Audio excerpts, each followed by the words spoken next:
Hello and welcome to Summer League Daily. I'm your host tonight, Andrew Crookes. I'm here with my main man, NBA personal trainer and mentor to Victor Wembanyama. Martin, how are we doing today, buddy?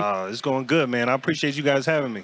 I mean, we had to have you on. It's the big debut tonight. Let's start there. The line was wrapped around the building at 11 a.m. this morning. That's 8 hours before you guys play. Yeah. How excited are you guys, you specifically, for tonight and what it means for Victor moving forward? Man, to be honest, it's kind of like deja vu. This time, I think it was, last October when he came out here with his team from France with Metro 92 and played against Scoot Henderson in that big showcase game. So it's definitely a lot more fans this time around. I think last time people, they knew a little bit about Victor, but not too much with the anticipation the way it is. So I'm just excited for him. I'm excited for the Spurs. They've been killing it these last few games out there in California. So I think just with the chemistry that they already have on and off the court, it'll be interesting to see. It's an interesting roster fit. They did such a great job. It's almost as if they knew ahead of time that they were going to have the spacing, the fit that they need. Trey Jones as that, ball guard, just like his brother, that dominant ball guard who's going to get everybody else involved. What are your expectations for year one? Man, really, just take things easy. I don't think he's not going to try to force anything and play outside his game. He's a team player. He makes the right plays, he makes the right reads, and I think just his overall mentality, is really being the anchor on the defensive side. I think is where he's going to focus and put his energy into. And then offensively, it's going to take some time for guys like Keldon Johnson and Trey Jones and all those the starting five to mesh and just really solidify the roles. I know it takes time, but I think once you get to that All-Star break, you want to definitely start working your way into that play-in tournament or try to make a strong push for the playoffs. That would be an incredible turnaround, and I definitely think it is possible. I wanted to get into the mentality a little bit. I know that there's big rumors, the big stories around Victor. At age 12, he decided, I'm going to be an NBA superstar. Yeah. And he's going to do exactly that. What is the cerebral part of the game that we don't get to see as the consumer sometimes? Take me inside the mind of Victor Wembanyama. Man, Victor's one of the smartest people I know.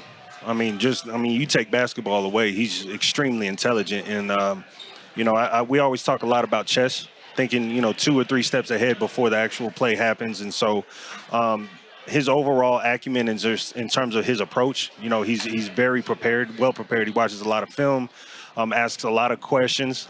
Good questions, too, at that. It's not just some, random questions. It's everything is very definitive on his behalf. And so I've never met a 19-year-old in my life that is smart as him. So I think when you add his drive and his ambition in terms of wanting to be one of the best in the league, you kind of just compile that together. You get what you get out there out of Vic. So he's definitely a top talent and top-tier person overall.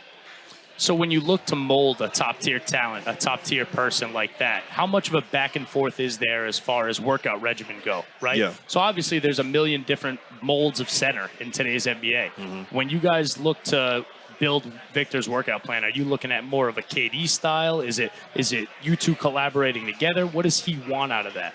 Yeah, I think with a guy like him that already has a high IQ about the game, it's more so about me having conversations as opposed to me lecturing him. I know back in our day, the old school generation, it was kind of like my way or the highway approach. But with this younger generation, it's very important to have conversations because now I'm able to extract the information that I need and get the feedback that I need so I know how to tailor the workouts or really just the whole off-season program. So it could be a little bit tedious, but sometimes, after you watch all the film, you kind of have to have a review session and reflect on some of the areas that he needs to get better at and just kind of build a program from there. Okay, so Victor's not your only client. So let me ask this question. Spin it this way. Miles Turner, Nick Claxton, Rudy Gobert, Victor Wembanyama. Incredibly different basketball players. Yeah. No 4 are the same. They all do different things. How do you as a trainer go into differentiating the workouts and what skill sets you want to focus on for each of those players? Yeah, well, I'm big on footwork. I think footwork is just, it covers all bases of the game of basketball. Whether it's your defensive mobility, being more agile, maybe it's your footwork in the low post, the mid post, or even as a guard position like a Tyrese Maxey or Trey Young.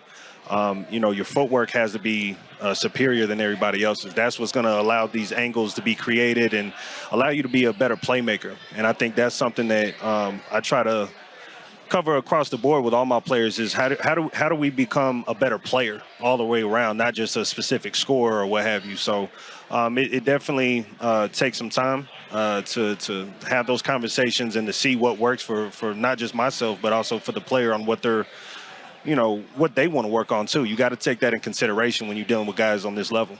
Yeah. You got to figure out who they want to be before you can turn them into that. Oh, yeah. You got to mold the Play-Doh, right? Oh, yeah. Do you see a noticeable difference between the footwork of the international guys that you work with versus the American? Because soccer, my dad is a coach, and he always said soccer was the biggest influence on who could defend and who couldn't. And it's about that power balance structure, like you talked about. With the international guys, is that one of the major differences between coaching them? Yeah, I would say that, and just how they retain information. Because player development is virtually obsolete overseas. I always break it down to what karate was in the 80s or 90s here in the States. When Bruce Lee came out, it kind of became a big thing where you saw these dojo places where, the technique was taught more. So the Europeans, man, they all have phenomenal footwork because of soccer. And whether it's a big or a guard, I think that's their actual first love.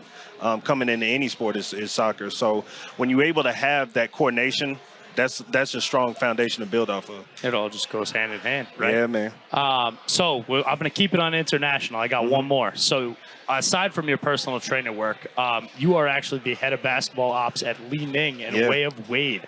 I am a big personal fan, so shout out. They carry my boy D'Angelo Russell. Yeah. But talk about the work you do there and how much of an impact that also makes overseas and kind of growing the game as a whole. Yeah, so that actually started when I was doing camps in China. In different cities originally, and I actually had an opportunity to work with Dwayne Wade, who has his own division of Li Ning, which is kind of like Jordan to Nike, but his brand is called the Way of Wade brand. And so I got put on as the service rep, the lead service rep and director of marketing for the brand. And it was really cool, man, just to be around Dwayne Wade. This is at the time when he was in Cleveland. So he had just got traded from Chicago, went to Cleveland, and just to kind of see how everything works behind the scenes, how the shoes are created, the materials, the stitching, all the way to the collaborations we did with Rick Ross.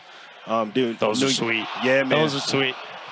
Yeah, so the New York Fashion Week and all that, to be a part of that has really taught me just a lot about what goes into not just the actual shoes, but the technology that goes into it. And so, I'm a big fan of the brand. We've came a long way, and we got some pretty good players on the roster.